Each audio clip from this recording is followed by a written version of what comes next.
တင်းတန်းကြီး30တက်ချင်တာတက်ချင်နေ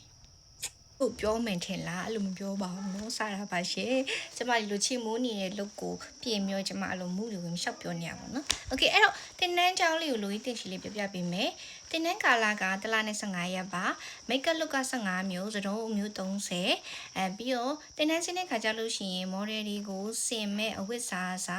တီရှယ်တို့ဘက်ကနေပဲစီစဉ်ပေးတာပေါ့နော်ပြီးလို့ရှိရင်တင်နောက်ကိုပစ္စည်းထပ်ပြီးတော့ဝယ်ကြမလို့တီရှယ်တို့ဘက်ကပဲအကုန်လုံးထုတ်ပေးရပေါ့နော်တင်နန်းကြီးကတော့30ကျပ်ကိုမှယခုမိုးရင်းကာလမှာ15သိန်းကျပ်နဲ့ထားပေးထားပါတယ်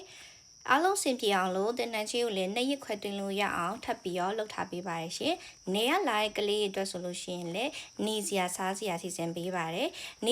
နေစရာဆိုလို့ရှိရင်ဒီချက်အိမ်မှာပဲနေရမှာဖြစ်တဲ့အတွက်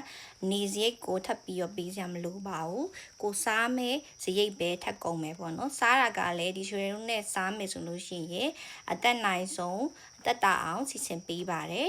ကိုယ့်ဘာကိုစားချင်တယ်ဆိုလို့ရှိရင်လည်းအနီးနားဆိုင်တွေကိုလာပြီးစားလို့ရတဲ့ဆိုင်လေးတွေရှိတယ်ပေါ့နော်အဲ့ဒါလေးနဲ့ဒီချက်ကိုချိတ်ပေးပါတယ်အကုန်လုံးစင်ပြေအောင်စီစဉ်ပေးရပေါ့နော်အဲ့တော့ဒီထပ်ပို့ပြီးအသေးစိတ်သိချင်ရင်တော့အကောင့်မှာတင်ထားတဲ့ဖုန်းနံပါတ်လေးကိုဆက်ပြီးတော့မြင်နိုင်ပါတယ်ရှင်ကျေးဇူးတင်ပါတယ်ရှင်